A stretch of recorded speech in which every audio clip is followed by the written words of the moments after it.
নমস্কার, পিঙ্কি সুকন্যা সুখী পরিবার থেকে আজকে একটি ছোট্ট ভিডিও নিয়ে চলে এলাম আপনাদের কাছে।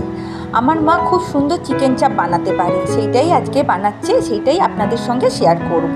আমিও আমার মায়ের দেখে শিখেছি, কিন্তু আমার মা বানাচ্ছে। আগে মাংসটা ম্যারিনেট করে রেখে দেওয়া হয়েছে।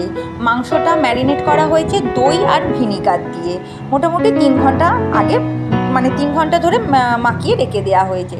তারপরে পেঁয়াজ বাটা আর রসুন বাটা একসাথে বেটে রেখে দেওয়া হয়েছে, আদা বাটা আর কাজু আর চালমগজ বাটা, এগুলো সব বেটে রেডি করে রাখা হয়েছে। আর কড়াইতে দেওয়া হয়েছে সাদা তেল আর ডালডা ঘি।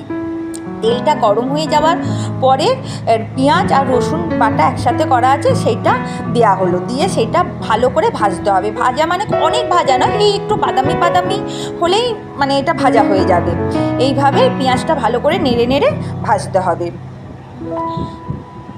তারপরে এবার চিকেনগুলো দেওয়া হচ্ছে। চিকেনগুলো দিয়ে সেই চিকেনটাও ভালো করে নেড়ে নেড়ে ভাজতে হবে। আর যেই দই মাখানো যেই জায়গা দইটা ছিল সেটা রেখে দেওয়া হলো, সেটা আবার চিকেনটা একটু ভাজা ভাজা হয়ে গেলে তারপর ওই দইটা দিয়ে দেওয়া হবে এর মধ্যে। দেখুন ভালো করে একদম নেড়ে নেড়ে নেড়ে নেড়ে ভাজা হচ্ছে যতক্ষণ না তেল না ছাড়ে। তারপরে একটু সামান্য ঝাল লঙ্কার গুঁড়ো দেওয়া হলো, তারপরে কাশ্মীরি লঙ্কার গুঁড়ো দেওয়া হলো। এগুলো দিয়ে ভালো করে নাড়া হচ্ছে। হ্যাঁ, তার আগে বলে দিই, আদা বাটাও দেওয়া হয়েছে। তখন আমার ক্যামেরাটা বন্ধ হয়ে গিয়েছিল, তাই জন্য আদা বাটাটা আপনাদের দেখাতে পারিনি। আদা বাটা দেওয়া হয়েছে, তারপর সব দিয়ে ভালো করে নেড়ে নেড়ে একটু ভাজা ভাজা হচ্ছে। দেখুন কেমন তেল তেল ছেড়ে দিয়েছে। তারপরে যাতে মশলাটা যাতে পুড়ে না যায় তার জন্য একটু সামান্য জল দিয়ে ভালো করে আরও নাড়া হচ্ছে, নেড়ে নেড়ে ভালো করে ভাজা হচ্ছে। আর আমি তো বললাম একটু ক্যামেরাটা বন্ধ হয়ে গিয়েছিল, তাই জন্য কিছু কিছু জিনিস মানে ওঠেনি।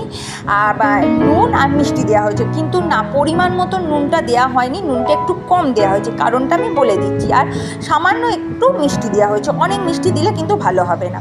এবার নেড়ে নেড়ে ভালো করে বেশ একটু ভাজা ভাজা হয়ে গেল। তারপরে ওই কাজু আর চালমগজ বাটা যেটা ছিল সেটা দেওয়া হলো, দিয়ে পুরো নাড়া হচ্ছে, আবার একটু নাড়ানাড়ি করা হচ্ছে। দেখুন কালারটা কত চেঞ্জ হয়ে যাচ্ছে। এখানে কিন্তু কোনো হলুদ বা জিরে ধনে কিছু দেওয়া হবে না, এগুলোই দেওয়া হবে এর মশলা। তারপরে নাড়ানাড়ি করার পর গোলাপ জল আর কেওড়া জল দেওয়া হচ্ছে। গোলাপ জল এই 3 চামচের মতন, আর কেওড়া জলও 3 চামচের মতন, দুটোই একদম সমান পরিমাণে দিতে হবে। দেখুন এইভাবে সমস্ত কিছু দেওয়া হচ্ছে।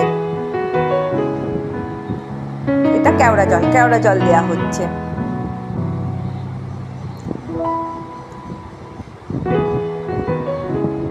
এইভাবে করলে পুরো একদম হোটেলের মতো খেতে লাগবে, দারুণ হয়। বোঝাই যায় না এটা হোটেলে বানানো, মানে হোটেল থেকে কিনে আনা হয়েছে না বাড়িতে বানানো হয়েছে, এত সুন্দর টেস্ট হয়। তারপরে এটা মিঠা আতর কিন্তু অনেক দিলে হবে না, এই 2-4 ফোঁটা দিলেই এটা হয়ে যাবে। কেন বেশি মিঠা আতর দিয়ে দিলে গন্ধটা প্রচণ্ড উগ্র হয়ে যায়।